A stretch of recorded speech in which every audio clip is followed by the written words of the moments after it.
Good morning students and my dear friends. Today is 11th of January 2023 Wednesday. Lecture start करने से पहले अगर आपको इस लेक्चर की पीडीएफ चाहिए तो आप मुझे टेलीग्राम चैनल पर ज्वाइन कर सकते हैं। इस टेलीग्राम चैनल का एक डिस्कशन ग्रुप भी है जहां पर आप मुझसे डायरेक्टली कम्युनिकेट कर सकते हैं। इसके अलावा इसी टेलीग्राम चैनल पर बिजनेस स्टैंडर्ड, मिंट और इकोनॉमिक टाइम्स की न्यूज़ हेडलाइंस की एक सेपरेट पीडीएफ भी अपलोड होती है। इसके अलावा आप मुझे ट्विटर, रिसर्चगेट, फेसबुक और इंस्टाग्राम पर भी फॉलो कर सकते हैं। रिकमेंडेड प्ले स्पीड है इस वीडियो की 1.25x। तो स्टार्ट करते हैं आज के थॉट ऑफ द डे से। आज का थॉट ऑफ द डे है, it is not about perfect, it is about efforts. और आज के लाइव मिंट की ये न्यूज़ हेडलाइंस हैं, बिजनेस स्टैंडर्ड की ये न्यूज़ हेडलाइंस हैं और डिस्कशन में हम अप्रॉक्सीमेटली 16 न्यूज़ आर्टिकल्स आज कवर करेंगे, जहां पर 5 न्यूज़ आर्टिकल्स मिंट से रिलेटेड हैं और रिमेनिंग जो है वो बिजनेस स्टैंडर्ड के आर्टिकल्स हैं। तो स्टार्ट कर लेते हैं आज का पहला आर्टिकल, जो कि बिजनेस मिंट के पेज नंबर 1 पर दिया हुआ है। Budget likely to correct inverter duty structure. आज के मिंट पेपर में पहले और दूसरे पेज नंबर पे यानी फ्रंट पेज पर, इकोनॉमिक पेज पर जितनी भी न्यूज़ हैं that is all related to the government budget और upcoming budget for financial year 24। उसमें गवर्नमेंट का क्या अप्रोच रहने वाला है डिफरेंट सेक्टर में, इसको लेकर के कई सारी न्यूज़ आज के मिंट पेपर ने कवर करी है। तो देख लेते हैं पहली news. Government will likely to consider correcting the inverted duty structure across the different sector, जिसकी वजह से इंडिया में जो डोमेस्टिक मैन्युफैक्चरिंग है वो बहुत ज़्यादा इम्पैक्ट हो रही है। तो जो अपकमिंग बजट है उसमें गवर्नमेंट इस बात की कोशिश कर रही है, इस बात के लिए ट्राई कर रही है कि जो इन्वर्टेड ड्यूटी स्ट्रक्चर है उसको मॉडिफाई किया जाए, उसको करेक्ट किया जाए, क्योंकि जो एक्सटर्नल डिमांड है वो ग्लोबल रिसेशन की वजह से इम्पैक्ट हो रही है, जिसकी वजह से इंडिया का जो एक्सपोर्ट है और करंट अकाउंट बैलेंस है, करंट अकाउंट डेफिसिट है, वो भी इम्पैक्ट कर रहा है। So in order to tackle with the situation, government is trying to correct और the rectify the inverted duty structure. अब बहुत सारे स्टूडेंट को पता होगा कि इन्वर्टेड ड्यूटी स्ट्रक्चर क्या होता है। अगर बहुत शॉर्ट फॉर्मेट में मैं डिस्कस करूँ तो इन्वर्टेड ड्यूटी स्ट्रक्चर एक ऐसा टैक्स स्ट्रक्चर होता है, एक ऐसा टैरिफ स्ट्रक्चर होता है जहाँ पर जो इनपुट और जो रॉ मटेरियल की जो टैक्स होता है वो फिनिश्ड प्रोडक्ट के टैक्स से ज़्यादा होता है। इट मीन्स अगर A + B बना करके C बन रहा है तो A पर जो टैक्स लगेगा, B पर जो टैक्स लगेगा, वो टोटल C पर लगने वाले टैक्स से ज़्यादा होगा। तो इस पर्टिकुलर फिनोमिना को हम बोलते हैं इन्वर्टेड ड्यूटी स्ट्रक्चर। और इसकी वजह से क्या होता है, जो इवेंचुअल प्रोडक्ट होता है, इंडिया के केस में हम बहुत ज़्यादा जो प्रोडक्ट्स हैं सेमी फिनिश्ड और रॉ मटेरियल वो इंपोर्ट करते हैं। हम सभी जानते हैं कि India is the import oriented economy. बहुत सारे रॉ मटेरियल हो गए या बहुत सारे इनपुट्स हो गए जो हमारे कंट्री में नहीं होते, हमें हमारी उन पर डिपेंडेंसी है अदर कंट्रीज़ पर उनको लेकर के। तो इससे क्या होता है कि जब हाई टैक्स पे हम इनपुट कॉस्ट या रॉ मटेरियल इंपोर्ट करेंगे तो डेफिनेटली जो फिनिश्ड प्रोडक्ट है उसकी जो कॉस्ट है वो इंक्रीज हो जाएगी, जिसकी वजह से जो हमारे इंडियन मैन्युफैक्चर प्रोडक्ट हैं वो कॉम्पिटिटिव नहीं रहेंगे इंटरनेशनल मार्केट में। कई बार हम डिस्कस कर चुके हैं कि इंटरनेशनल मार्केट में जो भी कॉम्पिटिशन होता है that is on the basis of cost, क्योंकि क्वालिटी को लेकर के जो भी पैरामीटर्स हैं दैट आर स्टैंडर्ड। तो कंट्रीज़ के बीच में जो भी कॉम्पिटिटिवनेस होती है वो सिर्फ कॉस्ट को लेकर की होती है। और अगर इन्वर्टर ड्यूटी स्ट्रक्चर किसी भी कंट्री में प्रिवेलिंग हो तो डेफिनेटली उसके जो मैन्युफैक्चरर प्रोडक्ट्स होंगे, जो मैन्युफैक्चरिंग प्रोडक्ट होंगे वो कॉस्टली होंगे। वो ज़्यादा कॉस्टली होंगे तो डेफिनेटली वो लेस कॉम्पिटिटिव होंगे इंटरनेशनल मार्केट में, जिसकी वजह से उस पर्टिकुलर कंट्री के प्रोडक्ट की डिमांड जो है एक्सटर्नल मार्केट में वो रिड्यूस हो जाएगी, डिक्रीज हो जाएगी। और इंडिया के केस में ऐसा मोस्ट स्पेसिफिकली हम टेक्सटाइल और अपैरल सेक्टर में देखते हैं, जिसकी वजह से जो इंडियन मेड टेक्सटाइल और अपैरल सेक्टर होते हैं वो कम या लेस कॉम्पिटिटिव होते हैं। क्यों? क्योंकि जो फिनिश्ड अपैरल्स और टेक्सटाइल होते हैं वो कॉस्टली होते हैं in comparison to some other countries like Bangladesh और वियतनाम। तो इसीलिए इसी तरह से कुछ और भी सेक्टर्स हैं जहाँ पर जो फाइनल प्रोडक्ट है इंडिया का वो कॉम्पिटिटिव जो अदर कंट्रीज़ के प्रोडक्ट हैं उनसे कॉस्टली है, जिसकी वजह से उसकी डिमांड जो है वो रिड्यूस होती है या कम हो जाती है इंटरनेशनल मार्केट में। और इसीलिए इस पर्टिकुलर बजट ईयर में, बजट सेशन में गवर्नमेंट जो है इन्वर्टर ड्यूटी स्ट्रक्चर को रेक्टिफाई करने के लिए सोच रही है, जिससे कि एक्सपोर्ट को बूस्ट किया जा सके। इसके अलावा एक्सपोर्ट से रिलेटेड और ज़्यादा इंसेंटिव स्कीम्स और इंश्योरेंस स्कीम और ज़्यादा सपोर्टिव स्कीम भी गवर्नमेंट लाने वाली है, जिसको हम टाइम टू टाइम कवर करते हुए भी आए हैं अगर आप रेगुलरली फॉलो करने में न्यूज़ चैनल। जैसे कि government is also trying to expand the export credit limit, insurance coverage, encourage services export, provide marketing and branding assistance in case of khadi coir with GI label. तो कई सारे other initiative भी government ले रही है in order to promote the export, क्योंकि external demand इसमें बहुत ज़्यादा इम्पैक्टेड है और इंडिया का जो एक्सपोर्ट है वो कंटिन्यूअसली डिक्लाइन कर रहा है, जिसकी वजह से हमारा करंट अकाउंट डेफिसिट जो है वो बढ़ रहा है। इंपोर्ट हमारा बढ़ रहा है बट एक्सपोर्ट हमारा डिक्लाइन कर रहा है, या हम बोल सकते हैं उस स्पेस में नहीं बढ़ रहा जिस स्पेस में उसको बढ़ना चाहिए, जिसकी वजह से गवर्नमेंट अपकमिंग बजट में कई सारे इनिशिएटिव लेगी, जिसमें सबसे जो इम्पॉर्टेंट है वो ड्यूटी एनॉमलीज को रिमूव करना है, जिससे कि इन्वेस्टमेंट भी ज़्यादा आए मैन्युफैक्चरिंग सेक्टर में और इंडिया के जो एक्सपोर्ट है उसकी कॉम्पिटिटिवनेस भी इम्प्रूव हो। अगर इंडिया के करंट अकाउंट डेफिसिट की बात करें तो इंडिया का करंटली जो करंट अकाउंट डेफिसिट है that is approximately 4.4% of GDP, जो पिछले 9 सालों के सबसे हाईएस्ट पॉइंट पर पहुंच गया है, यानी पिछले 9 सालों का सबसे हाईएस्ट कैड है, और जो कहीं ना कहीं रिफ्लेक्ट कर रहा है कि जो इंडिया के जो एक्सपोर्ट ग्रोथ है वो रिड्यूस हो रही है because of the slowing global demand. तो इस साल के क्वार्टर 2 में इंडिया का जो फिस्कल डेफिसिट था वो 4.4 था। क्वार्टर 1 की अगर बात करें तो 3.3, तो यू कैन सी 1% इंक्रीज हमें देखने को मिला इवन एक क्वार्टर के शिफ्ट में ही।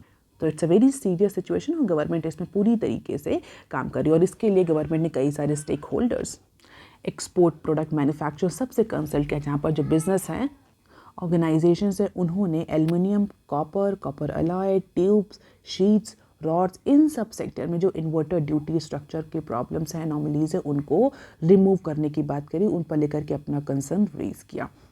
तो प्रॉबेबली गवर्नमेंट जो है वो हाई इंपोर्ट ड्यूटी को अब रिड्यूस करेगी in order to remove all these anomalies related to inverter duty structure, और ये सारे सेक्टर जो हैं वो उससे इम्पैक्ट हो सकते हैं, एल्युमिनियम, कॉपर अलॉय और टेक्सटाइल और अपैरल सेक्टर। अब देख लेते हैं article number 2 that is given on page number 2 of Mint paper. Budget में unveil ₹3,500 crore policy for battery recycling. तो ऐसा कहा जा रहा है गवर्नमेंट इस अपकमिंग बजट में यानी फाइनेंशियल ईयर 24 के बजट में बैटरी रिसाइकलिंग के लिए पॉलिसी ला सकती है। So government is expected to, government here means central government here is expected to announce a policy for recycling a lithium ion batteries.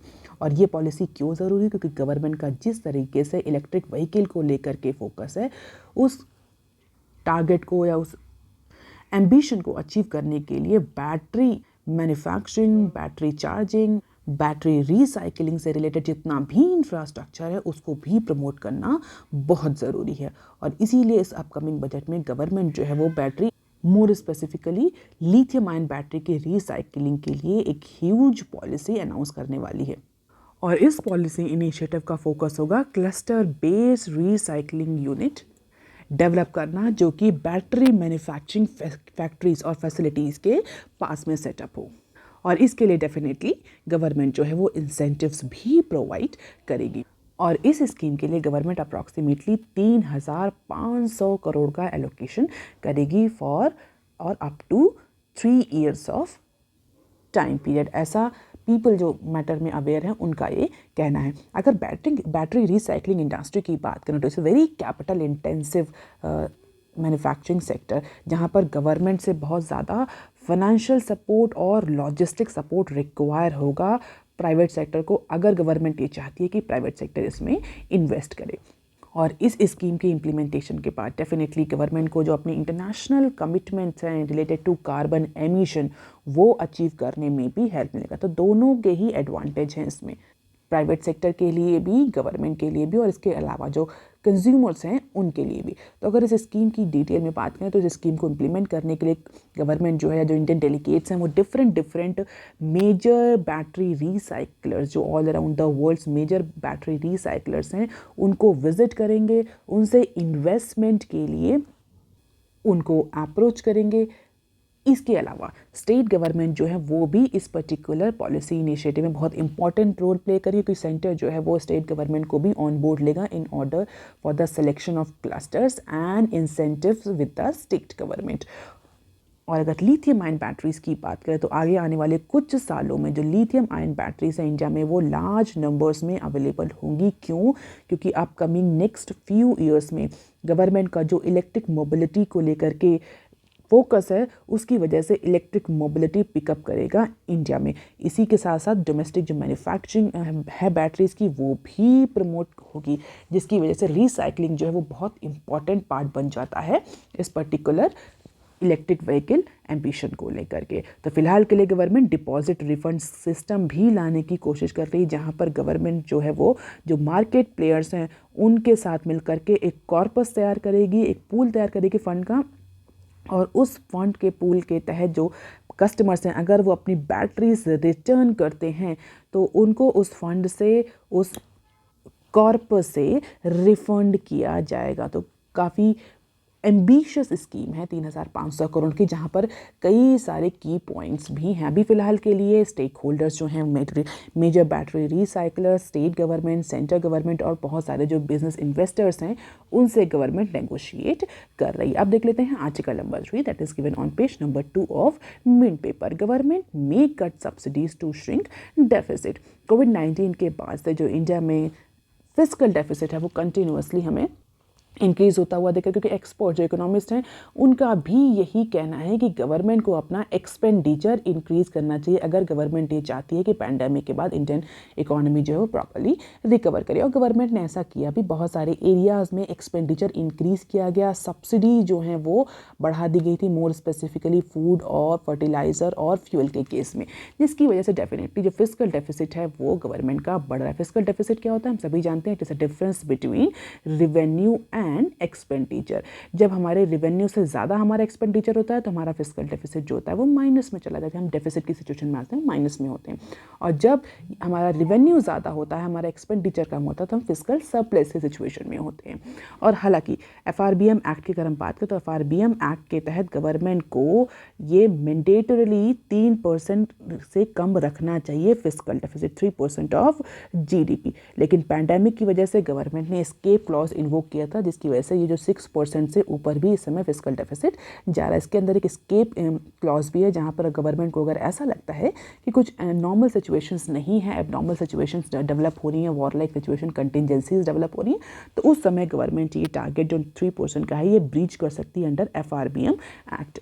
हालांकि FRBM एक्ट के बारे में हम बहुत ज़्यादा डिटेल में यहाँ डिस्कस नहीं करेंगे, लेकिन पैंडेमिक के बाद से गवर्नमेंट को definitely, pandemic was not the normal situation, तो गवर्नमेंट को अपने एक्सपेंडिचर इंक्रीज करने थे, जहाँ पर गवर्नमेंट ने अप्रॉक्सीमेटली हर साल एस्केप क्लॉज जो है वो इन्वोक किया था। तो जो कंटिन्यूसली हम देखें लास्ट 3 ईयर्स से, तो गवर्नमेंट का जो फिस्कल डेफिसिट है, इंडिया का जो फिस्कल डेफिसिट है approximately on an average 6% of GDP चल रहा है। बट इस बार ऐसा कहा जा रहा है, इस बार अपकमिंग बजट में जो गवर्नमेंट है वो अपनी सब्सिडीज़ को कट कर सकती है फूड, फर्टिलाइज़र या फ्यूल के केस में। और किस लिए सब्सिडी को कट करेगी? डेफिनेटली जो डेफिसिट है उसको रिमूव करने के लिए, उसको रिड्यूस करने के लिए, उसको डिक्लाइन करने के लिए, उसको कम करने के लिए। और अगर हम इस फाइनेंशियल ईयर की बात करें तो इस फाइनेंशियल ईयर 23 जो कि एंड होने वाला है, इस फाइनेंशियल ईयर में गवर्नमेंट ने फिस्कल डेफिसिट का टारगेट 6.4% रखा था। और बहुत सारे एक्सपर्ट का ये कहना है कि प्रोबेबली गवर्नमेंट इस टारगेट को अचीव कर लेगी। क्यों? क्योंकि इस बार जो रेवेन्यू कलेक्शन हुआ है, टैक्स रेवेन्यू कलेक्शन, वो बहुत ज़्यादा हुआ है। हालांकि गवर्नमेंट ने एक्सपेंडिचर भी बहुत किया है, बट उसके कंपैरिजन में रेवेन्यू जो है वो सिग्निफिकेंटली इंक्रीज़ हुआ है। तो अगर रेवेन्यू इंक्रीज हो तो डेफिनेटली जो डेफिसिट है वो कहीं ना कहीं रिड्यूस होगा। लेकिन इस बार गवर्नमेंट यानी फाइनेंशियल ईयर 24 जो अपकमिंग फाइनेंशियल ईयर है उसमें गवर्नमेंट फिस्कल डेफिसिट का टारगेट 5.9% रख सकती है, 5.9% ऑफ GDP।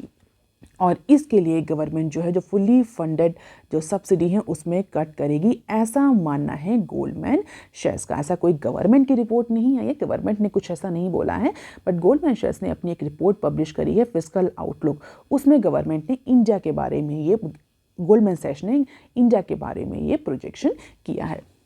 क्योंकि गोल्डमैन सैच के according there is a need for India to return to the part of fiscal consolidation, fiscal prudence in order to ensure the micro economic stability.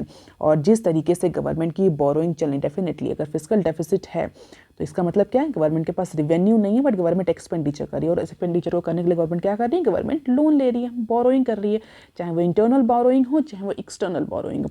और borrowing जो है वो एक अच्छी अच्छा इंडिकेटर नहीं है किसी भी इकोनॉमी के लिए। तो डेफिनेटली जिस तरीके से गवर्नमेंट की हायर बोरोइंग है उसको रिमूव करने के लिए अब गवर्नमेंट को डिसीजन लेने चाहिए, ऐसा मानना है गोल्डमैन शेयर्स का। और इसके लिए उसके अकॉर्डिंग गवर्नमेंट जो है इस फाइनेंशियल ईयर से फिस्कल डेफिसिट का जो टारगेट है वो रिड्यूस करना शुरू करेगी। और 2026 यानी फाइनेंशियल ईयर 26 तक गवर्नमेंट इस एफडी के टारगेट को 4.5% तक ले आएगी। हालांकि 3% तक लाना अभी फिलहाल के लिए पॉसिबल नहीं है, लेकिन 24 में 5.9 और 26 में अप्रॉक्सीमेटली 4.5 तक का एफडी गवर्नमेंट ला सकती है, ऐसा मानना है गोल्डमैन शेयर्स का। और गोल्डमैन शेयर्स के अकॉर्डिंग भी गवर्नमेंट जो है इस बार फाइनेंशियल ईयर 23 में जो फिस्कल डेफिसिट का टारगेट है उसको अचीव कर पाएगी because of the significant increase in revenue collection. तो फिलहाल के लिए अपकमिंग बजट में फिस्कल डेफिसिट का जो स्ट्रिक्ट टारगेट हमें देखने को मिल सकता है, क्योंकि गोल्डमैन शेयर्स ने बोला, ये सारी जो रिपोर्ट है, जो हम प्रोजेक्शंस डिस्कस कर रहे हैं, this is all about that particular report. इसमें गोल्डमैन शेयर्स ने बोला कि इंडिया जब भी जितना स्टेबल दिख रहा है, जो इंडिया में जो माइक्रो इकोनॉमिक स्टेबिलिटी दिख रही है, ज़्यादा दिख रही है in comparison to the counter part economies, in comparison to the other major economies, उसका एक बहुत इंपॉर्टेंट फैक्टर है गवर्नमेंट की बोरोइंग। गवर्नमेंट का जो फिस्कल डेफिसिट है वो अब ग्रेजुअली रिड्यूस होना शुरू हो गया। ये वजह से इंडिया का जो कैट है वो भी अब रिड्यूस होगा। This will help the India to achieve the disinflationary process in upcoming year, और इंडियन रुपी भी स्टेबलाइज होगा। तो फाइनली गवर्नमेंट शुड फोकस और government will focus on FD as per this report. अब देख लेते हैं some short news articles from Mint. World Bank warns of looming global recession, cuts forecast. World Bank ने अपनी report में जो growth forecast है उसमें रिवीजन किया। तो बहुत सारे कंट्रीज़ और रीजन के लिए जो ग्रोथ फोरकास्ट वर्ल्ड बैंक ने किया था उसमें रिवीजन किया। And most of the cases में जो रिवीजन है वो डाउनवर्ड ट्रेंड में है, निगेटिव रिवीजन है। इट मीन्स वर्ल्ड बैंक ने कंट्रीज़ और रीजन्स की जो इकोनॉमिक प्रोजेक्शन से, ग्रोथ प्रोजेक्शन से, उसको रिवाइज करके रिड्यूस कर दिया। और उसके लिए सीधा रीज़न जो वर्ल्ड बैंक ने दिया that is global economic recession. World Bank का ये मानना है कि because of the global economic recession there will be the adverse shocks, जिसकी वजह से जो ग्लोबल ग्रॉस डोमेस्टिक प्रोडक्ट है वो प्रॉबेबली 1.7% के ग्रोथ रेट से इंक्रीज करेगा। एंड दिस ईयर वर्ल्ड में सी मोर स्टार्क रिसेशनरी विंड्स। तो इसके अलावा इन्फ्लेशन और हायर इंटरेस्ट रेट के लिए भी वार्न किया। तो हायर इंटरेस्ट रेट और inflation will be the important aspect where because of which the economies will suffer from low GDP growth. अब देख लेते हैं नेक्स्ट आर्टिकल जो कि बिजनेस स्टैंडर्ड के पेज नंबर 1 पर दिया हुआ है। Markets decline on hawkish Fed signals. तो इंडिया के जो बेंचमार्क इंडाइसेस हैं उन्होंने ट्यूसडे को डिक्लाइन रजिस्टर किया along with all other major global pairs. क्यों? क्योंकि इन्वेस्टर्स जो हैं उन्होंने मार्केट से पुल आउट किया। क्यों पुल आउट किया? Because of the hawkish comment from the US Federal Reserve official. What is the hawkish comment? Hawkish comment जो किया यूएस फेडरल या यूएस सेंट्रल बैंक के जो ऑफिशियल्स ने, उनका ये कहना है कि because of the high inflation, in order to control this high inflation, the US Federal will continue to increase interest rate above the 5% by the second quarter। और फिलहाल के लिए ये सिचुएशन जो है वो अभी लॉन्गर पीरियड ऑफ टाइम तक चलने वाली है। तो यूएस फेडरल के जो ऑफिशियल्स हैं उन्होंने ये बोला कि इन्फ्लेशन को टैकल करने के लिए यूएस सेंट्रल बैंक अभी फिलहाल के लिए जो इंटरेस्ट रेट है उसको 5% से ऊपर ही रखेगा आगे आने वाले क्वार्टर में। और ये जो सिचुएशन है ये फिलहाल के लिए अपकमिंग कुछ क्वार्टर तक कंटिन्यू रहेगी, जिसकी वजह से जो इन्वेस्टर्स हैं उन्होंने इमर्जिंग मार्केट इकोनॉमी से पुल आउट किया, जिसका इम्पैक्ट हमें इंडिया में और अदर ग्लोबल पीयर्स में देखने को मिला। इंडिया के अगर सेंसेक्स की हम बात करें तो इंडिया के सेंसेक्स में हमें अप्रॉक्सीमेटली 809 पॉइंट का प्लंज देखने को मिला। हालांकि लास्ट एंड होने से पहले, ट्रेडिंग खत्म होने से पहले कुछ रिकवरी देखने को मिली, तो जो ओवरऑल डिक्लाइन रहा वो 1.05% का रहा। और यही सेम ट्रेंड हमें निफ्टी 50 में भी देखने को मिला। निफ्टी 50 अप्रॉक्सीमेटली 187 पॉइंट से ड्रॉप हुआ। 1.03% का ऑन एन एवरेज हमें डिक्लाइन देखने को मिला ऑन यस्टरडे सेशन। और अगर हम फॉरेन पोर्टफोलियो इन्वेस्टर्स की बात करें तो एफपीआईज जो है वो अप्रॉक्सीमेटली 2109 करोड़ की इंडियन इक्विटी को एफपीआईज ने सेल ऑफ किया because of this hawkish comment bye US officials. हालांकि ये तो बात रही फॉरेन पोर्टफोलियो इन्वेस्टर्स की, लेकिन अगर हम डोमेस्टिक इंस्टीट्यूशनल इन्वेस्टर्स की बात करें तो उन्होंने कुछ सपोर्ट प्रोवाइड किया, जिसकी वजह से उन्होंने जो अप्रॉक्सीमेटली 1806 करोड़ वर्थ के जो शेयर हैं उन्होंने परचेज किए, जिसकी वजह से थोड़ा सा सपोर्ट देखने को मार्केट में मिला। ओवरऑल ये जो हॉकिश कमेंट का जो आया यूएस फेडरल से, इसका इम्पैक्ट अदर ग्लोबल इकोनॉमीज में भी देखने को मिला। अगर टॉप निफ्टी गेनर्स और लूजर्स की बात करें तो these were the gainers and these were the losers in case of Nifty 50। अब देख लेते हैं नेक्स्ट क्लिप जो कि इकोनॉमी मार्केट से ही रिलेटेड है, और उसको हम इसी के साथ, इसी आर्टिकल के साथ ही कवर कर लेते हैं। रुपीज सर्च नियरली 100 पैसे इन 2 days टू बिलो 82 पर डॉलर। जहां एक और हमारे बेंचमार्क इंडाइसेस उसमें डेक्लाइन देखने को मिला, उसके अपोजिशन में, उसके अपोजिट जो रुपी था, इंडियन रुपी था, जो डोमेस्टिक करेंसी है, वो स्ट्रेंथन हुई against the US dollar. Tuesday को इंडियन रुपी में हमें स्ट्रेंथनिंग एप्रिसिएशन देखने को मिला, and this marking its biggest single day gain since November 11। और नवंबर 11 के बाद से ये अभी तक का सबसे स्ट्रॉन्गेस्ट गेन है इन case of Indian rupee against the USD. अब डेफिनेटली अगर ये एप्रिसिएशन हो रहा है इंडियन रुपी में तो क्यों हो रहा है, there might be some reason. तो रीजन ये कहा जा रहा है कि because of the overseas investment flows and a sharp decline in greenbacks demand from the state owned banks on behalf of the importer, जिसकी वजह से जो डॉलर है यूएसडी, जिसको हम ग्रीन बैक भी बोलते हैं, उसकी डिमांड रिड्यूस हुई, इंडियन रुपी की डिमांड बढ़ी, और इसी वजह से ये एप्रिसिएशन हमें इंडियन रुपी में देखने को मिल रहा है। जो डोमेस्टिक करेंसी है वो अप्रॉक्सीमेटली 81.79 पर डॉलर पे सेटल हुई on Tuesday against the previous close. Previous close was 82.36 पर डॉलर। तो मंडे को 82.36 पर डॉलर था, ट्यूसडे का जो क्लोज रहा वो 81.79 पर डॉलर का, अप्रॉक्सीमेटली 100 पैसे का रिकवरी या अप्रिसिएशन हमें इंडियन रुपी में देखने को मिला। और ये तो बात रही इंडियन रुपी की, इंडियन करेंसी की। इसके अलावा ब्राज़ील और थाईलैंड और अदर जो इकोनॉमीज़ हैं उनकी करेंसी ने कैसा परफॉर्म किया, you can just have the glimpse of it against USD. जो मेजर करेंसीज उनकी परफॉर्मेंस कैसी रही। अब देख लेते हैं नेक्स्ट क्लिप जो कि इसी आर्टिकल या इसी कंटेक्स्ट से ही रिलेटेड है। RBI not seen taking I of inflation. जैसा कि अभी हमने डिस्कस किया फर्स्ट न्यूज़ में कि जो यूएस फेडरल है वो फिलहाल के लिए इन्फ्लेशन को कंट्रोल करने के लिए इंटरेस्ट रेट हाइक कंटिन्यू रखेगा। यही सेम कंटेक्स्ट में न्यूज़ इंडिया के, अगर हम कंटेक्स्ट में बात करें तो इंडिया में भी इन्फ्लेशन जो है वो बहुत ज़्यादा मॉडरेट नहीं हुआ। हालांकि कुछ रीसेंट फॉल हमें इन्फ्लेशन में देखने को मिले हैं, पर जो ये फॉल, जो डिक्लाइन हमें देखने को मिला है कंज्यूमर प्राइस इंडेक्स में, ये इतना सिग्निफिकेंट डिक्लाइन नहीं है कि फ़िलहाल के लिए reserve bank of India inflation से अपना जो फोकस है वो हटा सके। तो एक बुक लॉन्च में जो एक्सपर्ट्स हैं, इकोनॉमिक एक्सपर्ट्स हैं, उन्होंने बोला, किस इकोनॉमिक एक्सपर्ट की हम बात कर रहे हैं, जो बिजनेस स्टैंडर्ड कंसल्टिंग एडिटर है मिस्टर तमल बंदोपाध्याय। आपने इनके कई सारे आर्टिकल्स भी पढ़े होंगे, बिजनेस स्टैंडर्ड में देखे होंगे। He is a very expert economist of his area. तो उनके अकॉर्डिंग फिलहाल के लिए अगर हमें जो डेक्लाइन देखने को मिल भी रहा है, इसके बावजूद भी रिजर्व बैंक ऑफ इंडिया अभी अपना जो फोकस है इन्फ्लेशन कंट्रोल से वो ऑफ नहीं करेगी। आगे आने वाले टाइम में इन्फ्लेशन को मैनेज करने के लिए हमें कुछ decision reserve bank of India या एमपीसी से देखने को मिल सकते हैं। ऑल्दो अभी 6 के अंदर में आ चुकी है सीपीआई, लेकिन इसके बावजूद भी अभी जो सीपीआई है, जो इन्फ्लेशन है, वो अभी भी चैलेंजिंग बनी हुई है। तो गवर्नमेंट जो है वो अपना फिस्कल प्रूडेंस का पाथ अडॉप्ट करेगी, और रिजर्व बैंक ऑफ इंडिया अभी फिलहाल के लिए इन्फ्लेशन पर ही फोकस करेगी, ना कि ग्रोथ पर। अब देख लेते हैं article number 5 that is given on page number 4 of business standard. India to grow at 6.6% in financial year 24, World Bank. जैसा कि अभी हमने डिस्कस किया, वर्ल्ड बैंक ने अपने जो ग्रोथ फोरकास्ट हैं उनको रिवाइज किया है। हमने अभी मिंट के एनालिसिस में कवर किया है इस न्यूज़ को। वो न्यूज़ तो वर्ल्ड और ग्लोबल जो मेजर कंट्रीज़ हैं, जो ग्लोबल सिचुएशन है उसके बारे में था।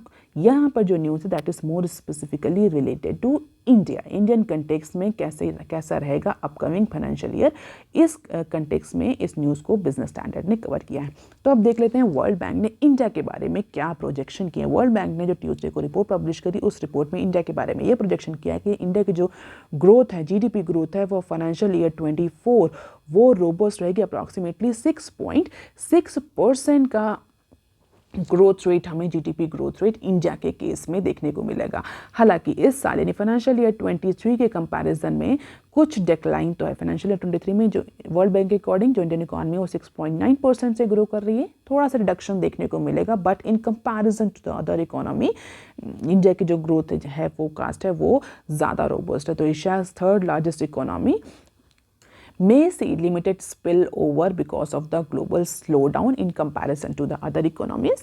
और जो global economic prospect world Bank ने पब्लिश किया उसके अकॉर्डिंग जो वर्ल्ड है वो रिसेशन में फॉल कर सकता है after in 3 decades weak pace in economic growth. तो वर्ल्ड को या हम बोल सकते हैं ग्लोबल जो इकोनॉमी है वर्ल्ड इकोनॉमी है उसको रिसेशन में फॉल करने की वार्निंग दी है या फॉल होने की वार्निंग दी है वर्ल्ड बैंक ने अपनी रिपोर्ट में। इसके अलावा ये भी बोला है वर्ल्ड बैंक ने कि इस पर्टिकुलर रिसेशनरी कंडीशंस की वजह से जो ग्लोबल और वर्ल्ड इकोनॉमी में जो रिसेशनरी कंडीशंस हैं इसकी वजह से नेगेटिव शॉक्स देखने को मिलेंगे इकोनॉमी में। कौन कौन से negative shocks? Higher inflation, monetary policy tightening, fiscal stress, deeper weakening in major economies, rising the geopolitical tension, जिसकी वजह से जो ग्लोबल इकोनॉमी है वो रिसेशन की कंडीशन में जाएगी और इसका इम्पैक्ट अदर रीजन्स पर अदर कंट्रीज पर डिफरेंटली पड़ेगा। तो वर्ल्ड बैंक के according this would mark the first time in more than 80 years that the two global recessions have occurred within the same decade। और इसीलिए जो वर्ल्ड इकोनॉमी का projection किया है ग्रोथ प्रोजेक्शन वो 1.7% का किया है 2023 में वर्ल्ड बैंक ने। और यूरोपियन यूनियन के लिए, ईयू के लिए और यूएसए के लिए जो ग्रोथ प्रोजेक्शन है वो 0 से लेकर के 0.5% तक का जीडीपी प्रोजेक्शन किया है वर्ल्ड बैंक ने। चाइना के लिए जो प्रोजेक्शन है 4.3% का प्रोजेक्शन है for financial year for calendar year 2023, क्योंकि वर्ल्ड बैंक का ये मानना है कि प्रॉबेबली अपकमिंग टाइम जो चाइना है जो पैंडेमिक रिलेटेड रेस्ट्रिक्शंस हैं उनको थोड़ा सा लिफ्ट आउट करे जिससे कि कंज्यूमर जो स्पेंडिंग है वो इंक्रीज होगी। तो प्रॉबेबली अगर हम देखें तो इंडिया के लिए सबसे हाईएस्ट प्रोजेक्शन किए हैं वर्ल्ड बैंक ने।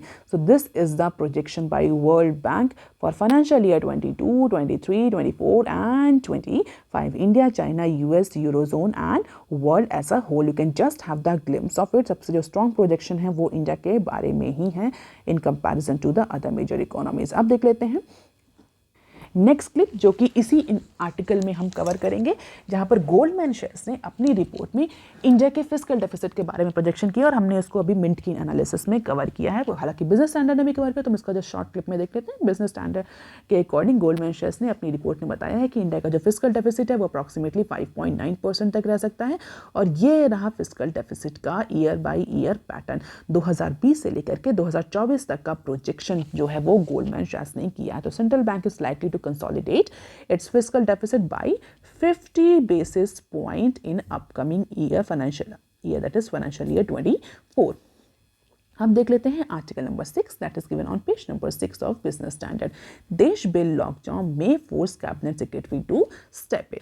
तो कॉमर्स डिपार्टमेंट और रेवेन्यू डिपार्टमेंट के बीच में जो देश बिल को लेकर के जो डिफरेंसेस थे वो हमने अपने इकोनॉमिक टाइम्स जो बिजनेस स्टैंडर्ड के पहले के न्यूज़ एनालिसिस हैं उसमें हमने कवर भी किया। अगर आप रेगुलरली फॉलो कर रहे हो तो आपको पता होगा कॉमर्स डिपार्टमेंट और रेवेन्यू डिपार्टमेंट के बीच में जो ये क्लैशेस चल रहे हैं, जो डिफरेंसेस चल रहे हैं देश बिल को लेकर के, वो क्या था, जहाँ पर कॉमर्स डिपार्टमेंट के जो देश बिल में एक स्पेशल इकोनॉमिक जोन जो डेवलप कर रहा है उसके लिए टैक्सेशन को लेकर के, कॉर्पोरेट टैक्स स्पेशली को लेकर के कुछ इनके बीच में डिफरेंसेस थे। जहाँ पर एक डिपार्टमेंट का ये कहना था कि टैक्सेशन जो है वो कम होना चाहिए, कॉर्पोरेट टैक्स कम होना चाहिए। दूसरे डिपार्टमेंट का ये कहना था कि अगर ये SEZ में अगर ये कॉर्पोरेट टैक्स कम किया जाएगा तो definitely it will create a mismatch with the whole country. जो अदर कंट्रीज में जो इन्वेस्टर्स हैं, जो बिजनेसमैन है, they will also demand the less और more incentive, less corporate tax और more incentive in case of corporate tax. तो इसको लेकर के क्लैशेस थे। तो जो डिफरेंसेस हैं थे कॉमर्स और रेवेन्यू डिपार्टमेंट के बीच में related to revamp of special economic zone as a development of Desh bill, तो उसको लेकर उसकी वजह से डेडलॉक आ गया था इस देश बिल में, क्योंकि इन दोनों के बीच में कंसेंसस नहीं बन पा रहा था। कॉमर्स डिपार्टमेंट ये कह रहा था कि वो SEZ में स्पेशल इंसेंटिव ऑफर करेगा, स्पेशल टैक्स रिलीफ देगा इन्वेस्टमेंट कंपनीज को in terms of corporate tax. और रेवेन्यू डिपार्टमेंट का कहना था कि should not be done because it will create a mismatch with the other investment और other corporate investment all across the country जो कि SEZ में नहीं है, उसके अलावा जो इन्वेस्टमेंट हैं उनको लेकर के मिसमैच होगा। तो इसीलिए कई सारे राउंड्स ऑफ मीटिंग्स भी हुए। Revenue department is not on board as far as certain aspect of fiscal framework that is tax incentive is concern. अभी भी रेवेन्यू डिपार्टमेंट जो है वो कॉमर्स डिपार्टमेंट से एग्री नहीं कर रहा है इस ड्राफ्ट बिल को लेकर के, जिसकी वजह से ये जो बिल है ये फिलहाल के लिए डोलरम की सिचुएशन में है, ये लॉकजाम की सिचुएशन में है। बट अब ऐसा मानना है कि अगर ये डिफरेंस ओवरकम नहीं हो पाए तो जो कैबिनेट सेक्रेटरी है they will take the final decision on this Desh bill. Although इस सब के अलावा भी ऐसा एंटिसिपेट किया जा रहा है कि फ़िलहाल के लिए इस विंटर जो बजट सेशन है इसमें ये बिल नहीं पास आउट हो पाएगा, ये बिल में फर्दर डिले देखने को मिलेगा, क्योंकि कॉमर्स डिपार्टमेंट जो टैक्स इंसेंटिव ऑफर कर रहा है in terms of corporate tax, revenue department उससे एग्री नहीं कर रहा। तो इट इज़ अनलाइकली दैट देश bill will be tabled into this budget session of parliament, क्योंकि फाइनेंस मिनिस्ट्री जो है वो अभी फ़िलहाल के लिए बजट प्रिपरेशन में लगी हुई है और कॉमर्स और रेवेन्यू डिपार्टमेंट जो है वो आपस में कंसेंसस नहीं बना पा रहा है कॉर्पोरेट टैक्स को लेकर के in terms of Desh bill. So this is the deadlock. So let us see when this ambitious Desh bill will be developed or implemented or passed by Parliament. अब देख लेते हैं other short news clips from business standard. Luxury car makers may see faster EV transition. अभी हमने discuss किया EV transition के लिए government का बहुत इंपॉर्टेंट और एम्बिशियस प्रोग्राम है, जिसके लिए कई सारे इंसेंटिव्स, पॉलिसी, स्कीम्स गवर्नमेंट ला रही है, क्योंकि गवर्नमेंट जो है कई सारे अपने इंटरनेशनल कमिटमेंट्स को भी अचीव करना चाह रही है। तो इस न्यूज़ के अकॉर्डिंग ये कहना है कि जो इलेक्ट्रिक व्हीकल है उसका अडॉप्शन जो है वो लग्जरी व्हीकल सेगमेंट में फास्टर है, ईजी है in comparison to the other segment. अब इसका रीज़न क्या है? रीज़न ये है कि जो बायर्स हैं वो बहुत ज़्यादा प्राइस सेंसिटिव होते हैं अदर सेगमेंट में। जो लग्जरी सेगमेंट्स है उसमें जो बायर्स हैं they are less price sensitive. तो और हम सभी जानते हैं कि जो इलेक्ट्रिक व्हीकल हैं जो अभी इनिशियली बनकर डेवलप होकर के आएंगे वो कॉस्टली होंगे in comparison to the petrol and diesel vehicle. तो लग्जरी सेगमेंट में डेफिनेटली कस्टमर्स जो हैं, कंज्यूमर्स जो हैं, जो वो कम प्राइस सेंसिटिव हैं, अगर थोड़ा सा प्राइस इंक्रीज भी होता है तो उन्हें कोई फ़र्क नहीं पड़ने वाला। लेकिन अगर हम बात करें अदर सेगमेंट की, पैसेंजर व्हीकल के अदर सेगमेंट की, तो वहाँ पर अगर प्राइस इंक्रीज होता है तो definitely it will directly impact the demand of that vehicle.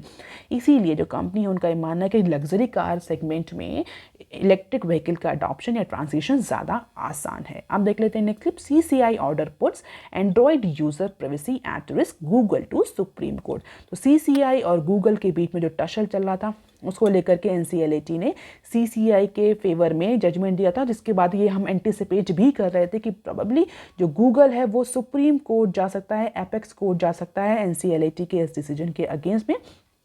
और वही हुआ।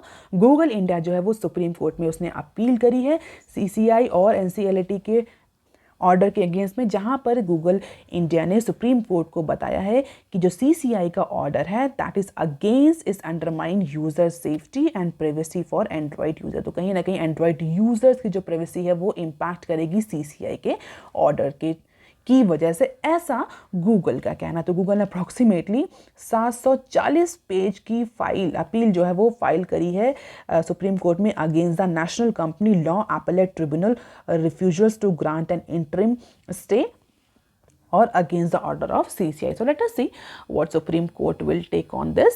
अब देख लेते हैं next clip. Companies protest WHO advice to increase taxes on soft drink. तो draft guidelines released by WHO। WHO stands for World Health organisation.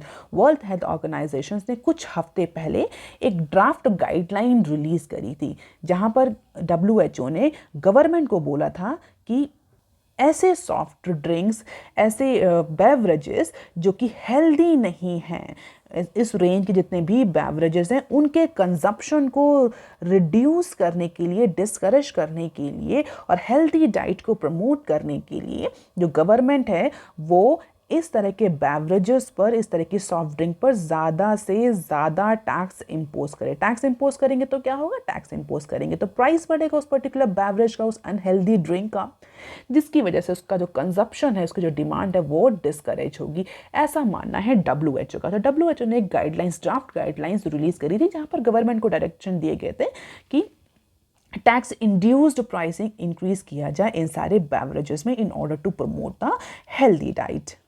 अब कौन कौन से ऐसे बेवरेजेस इसमें इंक्लूड किए जिसको WHO ने अनहेल्दी बताया है? Beverage containing free sugar in carbonated soft drink, carbonated fruit and vegetable juices, flavored water, energy and sports drinks, ready to drink coffee and tea, flavored milk, milk based drink, जितनी भी सारी इस तरह के drinks हैं इनकी पूरी एक लिस्ट तैयार करी थी WHO ने और बोला था कि these are the unhealthy options.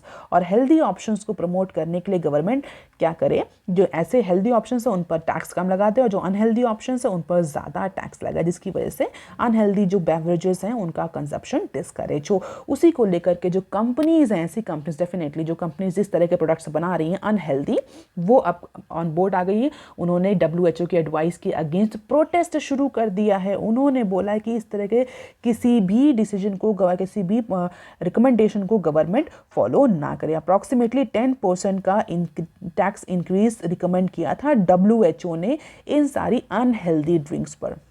हालांकि ऐसा पहली बार नहीं हुआ है कि किसी पर्टिकुलर इंस्टीट्यूशन ने या गवर्नमेंट ऑर्गेनाइजेशन ने इस तरह का टैक्स इंपोज करने की बात की। इससे पहले 2017 में इंडियन गवर्नमेंट ने भी 40% टैक्स लगाने की बात कही थी इन सारे अनहेल्दी ऑप्शंस पर, लेकिन फिलहाल के लिए वो तब उस समय भी वो इम्प्लीमेंट नहीं हो पाता because of the industry concern.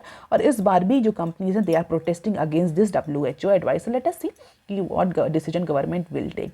अब देख लेते हैं next, this budget focus should be on expenditure not taxation. तो बेसिकली ये एक इंटरव्यू है स्टैटिस्टिशियन मिस्टर प्रणब सेन का। उन्होंने बोला है कि जो अपकमिंग बजट है उसमें गवर्नमेंट फिस्कल कंसोलिडेशन पर जाएगी। इसको कई सारे एक्सपर्ट ऑलरेडी बोल चुके हैं। इसके अलावा जो मिस्टर प्रणब सेन है उनका ये कहना है कि इस बार गवर्नमेंट का जो फोकस होना चाहिए बजट में, that should be on expenditure not on taxation. Government tax increase ना करे, फिलहाल on the other hand government expenditure increase करे, एक्सपेंडिचर बढ़ाए, जिसकी वजह से इकोनॉमिक ग्रोथ इंक्रीज हो। अगर आप थोड़ा सा पढ़ना चाहते हो तो इस इंटरव्यू को देख सकते हैं। He is a very famous statistician और the former chief statistician of Indian government. Overall gist जो है वो यही है बजट के बारे में, उनसे उनके ओपिनियन पूछे गए। अब देख लेते हैं next clip, small mid CPSEs may be on financial year 24 disinvestment list. तो इस फाइनेंशियल ईयर यानी अपकमिंग फाइनेंशियल ईयर 24 में जो डिसइन्वेस्टमेंट की लिस्ट बनेगी CPSEs की, उसमें इस बार स्मॉल और मीडियम साइज CPSEs भी आ सकती हैं। CPSEs stand for central public sector enterprises. तो डिसइन्वेस्टमेंट की जो प्राइवेटाइजेशन की जो लिस्ट बनेगी, जो प्राइवेटाइजेशन के कैंडिडेट्स फाइनल किए जाएंगे फॉर नेक्स्ट फाइनेंशियल ईयर, इस बार स्मॉल और medium size central public sector organisations भी आ सकते हैं। हालांकि प्रायोरिटी जो है वो अभी डिसाइड नहीं होगी, वो that will depend on the big ticket deals. ऐसे डील्स या ऐसे इन्वेस्टमेंट जिससे ज़्यादा रिवेन्यू आए उनको प्रायोरिटाइज किया जाएगा, ना कि छोटी छोटी डील्स को। लेकिन इस बार स्मॉल और मीडियम CPSEs भी इस लिस्ट में आएंगी, ऐसा मानना है एक्सपर्ट्स का। तो that is all for today students. If you want lecture PDF, you can join me on Telegram channel. You can also follow me on other social media platform. Please like, share and subscribe. Thank you. Have a nice day.